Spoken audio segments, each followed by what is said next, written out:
اب یہاں ایک سوال پیدا ہوتا ہے کہ ہم بھی اللہ کو پکارتے ہیں، دعا مانگتے ہیں، لیکن ہماری دعائیں تو ایسے پوری نہیں ہوتی. تو دعائیں پوری کیوں نہیں ہوتی؟ دعائیں قبول کیوں نہیں ہوتی؟ اس کی وجوہات ہیں. وہ وجوہات اگر آپ سمجھ لیں گے تو پھر آپ اس طریقے سے دعا مانگیں گے کہ دعائیں سیدھی قبول ہوں گی. دعائیں قبول نہ ہونے کی ایک بنیادی وجہ کہ انسان اپنے گناہوں سے توبہ نہیں کرتا، اور اللہ پھر اس کی دعا کو قبول ہی نہیں کرتے.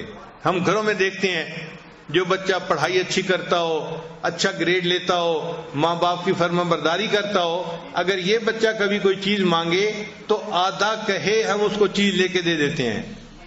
اور جو بچہ ضدی ہو، ماں باپ کا نافرمان ہو اور گریڈ بھی اچھے نہ آتے ہوں اور ماں باپ کو پریشان کرتا ہو، یہ بچہ اگر کہے نا کہ مجھے فلاں لینا ہے، باپ سنی انسنی کر دیتا ہے.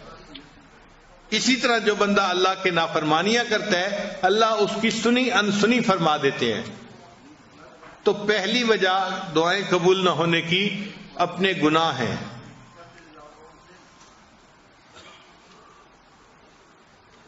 ایک مرتبہ بنی اسرائیل نے حضرت موسیٰ علیہ السلام سے کہا کہ اے اللہ کے کلیم، بارش نہیں ہو رہی اور پانی کی بڑی ضرورت ہے، آپ اللہ سے دعا مانگیے کہ بارش ہو جائے. تو موسیٰ علیہ السلام نے دعا شروع کر دی، ربنا اغفر لنا ربنا اغفر لنا ربنا اغفر لنا. تو بنی اسرائیل بڑے حیران کہ ہم نے کہا تھا بارش کی دعا مانگیں اور موسیٰ علیہ السلام ربنا اغفر لنا لگائے ہوئے ہیں. تو پوچھا اے پیغمبر اسلام، آپ یہ دعا کیوں مانگ رہے ہیں؟ انہوں نے فرمایا اس لیے کہ جب اللہ تعالیٰ کسی بندے کی بخشش فرما دیتے ہیں تو اس کی تمام مرادوں کو بھی پورا فرما دیتے ہیں.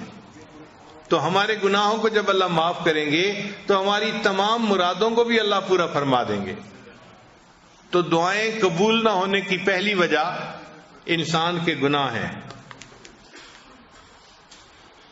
اس لیے جو بندہ حرام کپڑے پہنتا ہے، حرام مال کھاتا ہے، وہ اگر بیت اللہ کے ساتھ لپٹ کے بھی دعا مانگے تو حدیث میں آتے ہیں اللہ اس کی دعا کو قبول نہیں فرماتے. وہ ملبسہ حرام، اس کا لباس حرام کا تھا، اس کا کھانا حرام کا تھا، اس کی دعا کو کیسے قبول کیا جاتا؟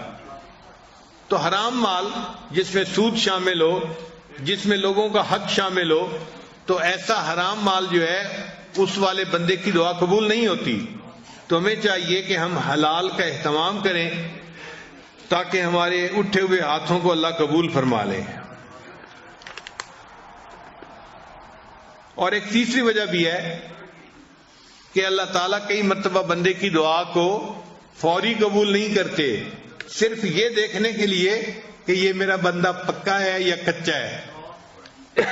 دیکھیں ہم بازار میں جاتے ہیں نا تو مٹی کے برتن خریدتے ہیں تو لوگ اس کو ٹھونک بجا کے دیکھتے ہیں کہ پکا ہے یا کچا. بتائیں کہ چند کو آچے کا برتن ہے، اس کو بھی دیکھ رہے ہیں پکا ہے یا کچا. تو اللہ نے بندے کو اپنی جنتیں عطا فرمانی ہوتی ہیں، اللہ بھی بندے کو دیکھتے ہیں کہ بندہ پکا ہے یا کچا. تو اگر ایک دفعہ دعا مانگی قبول نہیں ہوئی تو پھر مانگے، قبول نہیں ہوئی تو پھر مانگے. ہم اپنے گھر میں نہیں دیکھتے، چھوٹا بچہ ماں سے کوئی چیز مانگتا ہے تو شروع میں ماں کہہ دیتی ہے میں نے نہیں دینی، تو وہ چپ نہیں ہو جاتا، وہ پھر امی کا جو ہے وہ دامن پکڑ لیتا ہے اور رونا دھونا شروع کر دیتا ہے. اس کو احساس نہیں ہوتا کہ میرے دائیں کون ہے، بائیں کون ہے، کون دیکھ رہا ہے، کون سن رہا ہے. وہ سب سے بے نیاز ہو کے بس اپنی امی کے لپٹ جاتا ہے اور مانگ رہا ہے، امی دے دیجئے دے دیجئے دے دیجئے. وہی ماں جس نے تھوڑی دیر پہلے نہ کی تھی پھر اس بچے کو بالآخر کہتی ہے کہ اچھا رو نہیں، میں تمہیں دے دیتی ہوں. تو جس طرح بچہ رونا دھونا کرتا ہے، ماں فیصلہ بدل دیتی ہے. بندہ جب اللہ کے دربار پہ آ کے رونا دھونا کرتا ہے، اللہ تعالیٰ بھی اپنے فیصلے کو بدل دیتے ہیں اور بندے کی دعا کو قبول فرما لیتے ہیں. کئی دفعہ دعا مانگتے ہوئے انسان کو دعا مانگنے کا سلیقہ نہیں آتا ہوتا. ہم دعا ایسے مانگتے ہیں جیسے کسی کو کام ذمہ لگا رہے ہوتے ہیں. صبح صبح افسر آتے ہیں نا دفتر میں تو وہ کام ذمہ لگاتے ہیں، انجینئر کو کہتے ہیں آپ یہ کر لینا، سپروائزر کو کہتا ہے یہ کر لینا، اکاؤنٹس والے کو کہتا ہے کہ اس کام کو دیکھ لینا، سیکورٹی والے کو کہتے ہیں تم اس کام کو دیکھ لینا، وہ کام ذمے لگا رہا ہوتا ہے۔ ہم بھی دعائیں اسی طرح مانگتے ہیں جیسے اللہ کے ذمے لگا رہے ہیں کام۔ یا اللہ میری بیٹی کو رشتہ مل جائے، بیٹے کو جاب مل جائے، میری بیوی کی بیماری درست ہو جائے، ہم اللہ کو کام ذمے لگا رہے ہوتے ہیں، اس کو دعا نہیں کہتے۔ تو اللہ کو کام نہ بتائیں، کام ذمے نہ لگائیں۔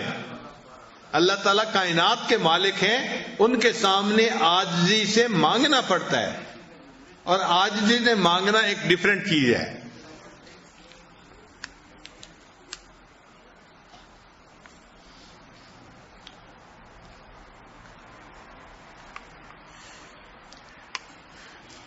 اور کئی مرتبہ دعا مانگنے والا دعا تو مانگ رہا ہوتا ہے مگر دل میں غفلت ہوتی ہے،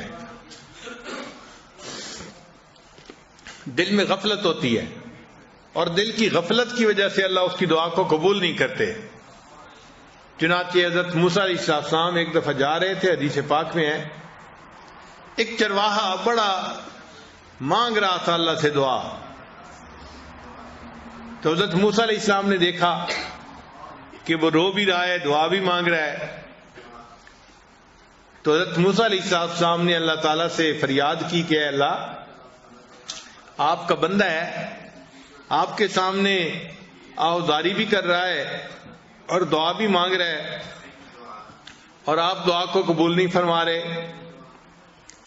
تو رب کریم نے جواب دیا کہ اے میرے پیارے موسیٰ علیہ السلام، یہ دعا تو مجھ سے مانگ رہا ہے مگر اس کا دل غیر میں اٹکا ہوا ہے، اس کا دل کسی اور میں اٹکا ہوا ہے، جب تک دل ادھر سے چھوٹے گا نہیں میں اس کی دعا کو قبول نہیں کروں گا، کہ دل تو میرا گھر ہے نا۔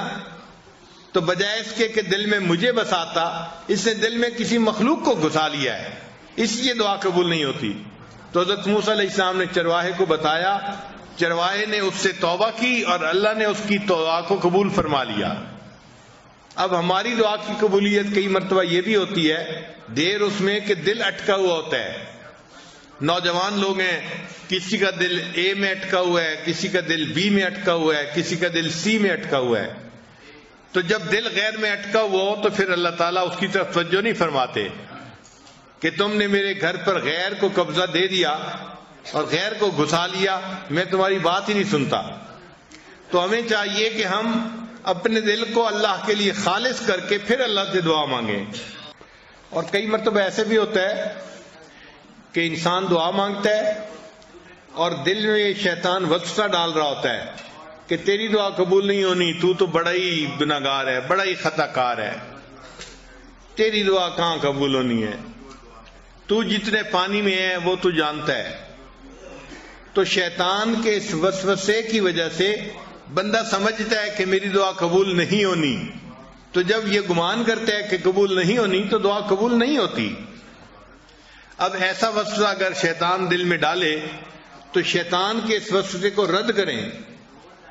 شیطان دل میں ڈالے گا تیری دعا قبول نہیں ہوگی، آپ اپنے دل کو سمجھائیں کہ آج کی رات جس مجمع میں آپ پہنچا ہوں یہاں تو میری دعا ضرور قبول ہوگی، ضرور یہ جواب دیں آگے سے۔